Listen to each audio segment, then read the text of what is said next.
तो वो नसलाई साहब बाहर है मुल्क से ना, वो अभी आएंगे तो हो जाएगा इंशाल्लाह। आए ना जी, बस इलेक्शन का अनाउंस करे, आए जो जिसने आना है आ जाए, हमें क्या है। नहीं, पर साहब ने बहुत बहादुरी की है, जरूरत के साथ खड़ा रहा है।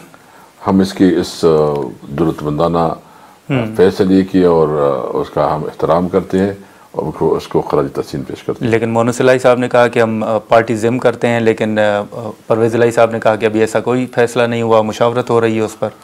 तो मोनस इलाही साहब बाहर है मुल्क से ना, वो अभी आएंगे तो हो जाएगा इंशाल्लाह। अच्छा, उम्मीद है। वो बड़ा चौधरी साहब के साथ इत्तेमाद में है इंशाल्लाह। तो इस वक्त सर मरियम नवाज़ शरीफ साहिबा की वापसी की भी बातें हो रही हैं, फिर कहा जा रहा है कि शायद नवाज़ शरीफ साहब भी जल्द वापस आ रहे हैं, तो क्या पॉलिटिकल सिनारियो क्या होगा? आए ना जी, बस इलेक्शन का अनाउंस करे, आए जो जिसने आना है आ जाए, हमें क्या है। नवाज शरीफ अदालतों का पहले तो उसने जेल जाना है ना, जेल में जाके फिर अदालतों का सामना करें। फिर वो तो जमानत हो जाएगी, डार साहब आए थे, जमानत हो गई। ठीक है, जो भी अदालतें करे, लेकिन जो भी होगा वो कानून के मुताबिक हो। और मैं तो ये नहीं प्रिज्यूम कर सकता किस तरह हो जाएगी।